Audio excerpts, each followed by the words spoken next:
So dealing with a lot of players as a manager in a football team can be one of the hardest thing you can ever do. And we at Chelsea, we are talking about so many players who have been bought by the owners, including all of them at the very young age of yet to be matured as maybe professional players or leaders. They haven't reached the peak of their powers, and all of these things happened with all these young players, and we were wondering who can get the better of them. This started happening when Graham Potter was put in charge.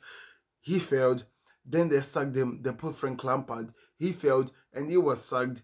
And we got Mauricio Pochettino, a manager who so many people talk about how he got the better of the young players at Tottenham Hotspurs back in 2015 or 16, if I'm not mistaken, in a team which had Daniel Ali, an upcoming Harry Kane, and got the best out of these players. And we thought if there's any manager who can get it the better out of this young kids, this young generation that is still growing of players, it's Mauricio Pochettino.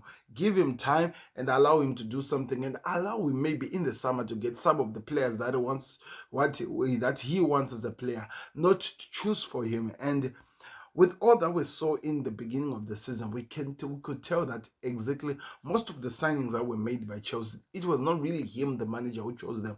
But now things have come to an absolutely stop. So we're gonna get into the video and ask, why did Chelsea and Mauricio Pochettino reached an agreement of them to part away, and exactly what does this mean on the future of Chelsea as a football club, as well as Mauricio Pochettino as a manager. So help me, Lord, help me, guys, to get this done by clicking the like button, by subscribing to the Connect. The best way you can help us to subscribe. Let's get into this video, both you and me, and please let's participate to let me know what your thoughts are in Mauricio Pochettino being sacked as the manager of Chelsea, and how can that benefit or actually put Chelsea in trouble, especially when we're talking about this team can actually improve. Let's get into this video. So this happened in a moment where we were not even expecting. In a moment, I thought that there could be a stronger relationship between Chelsea and the manager, because I thought of all the things which were done, looking at where Chelsea came from and where they were, that this was the best that they could do. Getting a manager who is actually getting an identity over this team, giving this young blood the belief that they can do it. We saw Moises Caicedo actually starting to perform like a player you would expect him to do. We also saw Nicholas Jackson, even though he was not really great, starting to show signs, and those belief system that we could see that this guy could be the player we need to see in the future. We also saw so many players showing an identity of who they can be if they are trusted with the manager. And I thought, really from the bottom of my heart, I thought that if they could continue with this, the way they are playing, the same team, the same manager, giving them the belief that we're starting to see from these youngsters, they can go far. Because I'm looking at the first half and the second half of the season, and Chelsea were number 11 in terms of all the games that they played, which were 19 games which they had played. And in those 19 games, they'd only managed to have few points, which were around 25 points, which means that there were a lot of points that they'd lost. I thought the Premier League was going to review so many of the games that the team had won, but they didn't. But one thing you can notice, imagine coming from 25 points to go straight to be 38 with 12 goals scored and going even higher. That tells you that there is a big difference. This team was only 2 goals which they had a difference between the goals that they scored and they actually been scored. Now you could see that had improved to 12. 19 games later, they had moved from number 12 to number 5 or number 4 in terms of how the games had gone.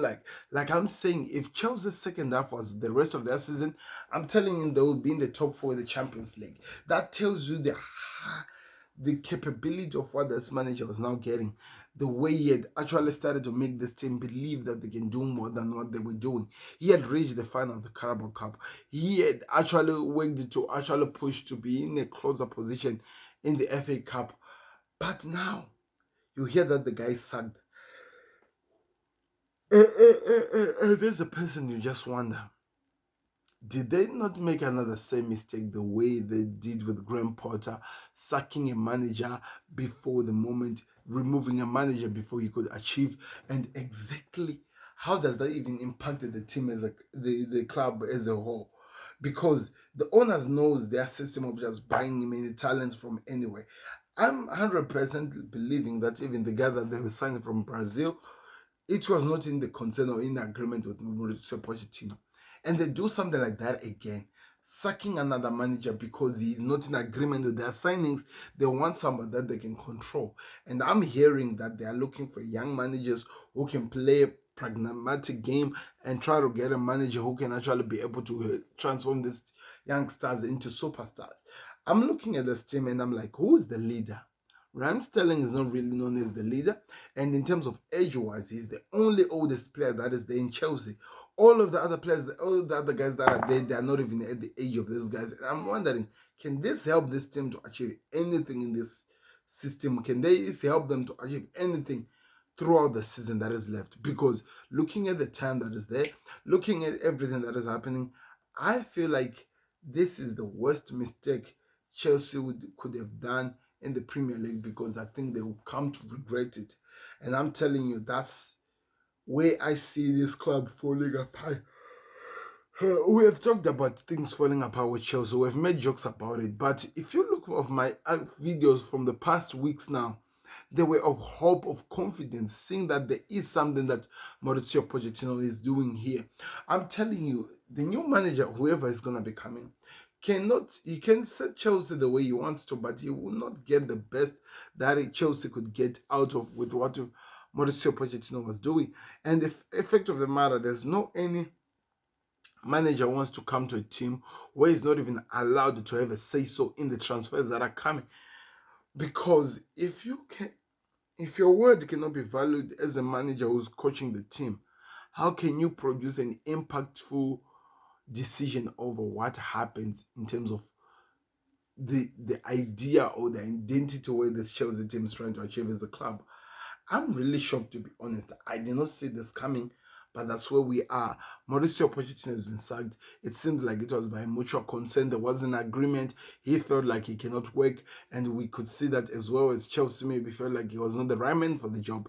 Even though he put them into European competition for the first time in a long time, he didn't want to lose his player in Conor Gallagher, the guy who looked like he was actually producing something for this Chelsea. But Chelsea as a football club wanted to sell Conor Gallagher because they knew that with these funds they can be able to invest in the market and buy also young talent as well. He did not want to just get youngsters. He wanted to get at least a bit of experience to help this team have a balance over how they'll look like. I don't think that the ones who are running the club on a daily basis agreed with that. And I'm just looking at this and saying that this is where Chelsea got things wrong. And I think that's where their death as a club will come from. And I'm just wondering, this feels like this is the most weirdest, circus dreams that you can ever hear from anywhere. You can just sack a manager out of nowhere and you think that you can achieve what you want to achieve. It's gonna be crazy. I can't wait to see what happens. Maybe they wanna put De Zerbi, but I'm wondering how can De Zerbi get the better of this Chelsea Football Club if they cannot even trust the young people that they are putting in the firing as they keep doing. I'm confused, to be honest. It's gonna be something to watch. I'm curious to see where this goes, but I feel like Chelsea will regret this decision. I just feel from the bottom of my heart that this was too quick. The way they did it was too quick. Firing a manager, looking at him and saying that he cannot do anything. For me, it's just too quick for a football club that has any belief that they can achieve anything. Any belief that they can achieve anything, that was just too quick.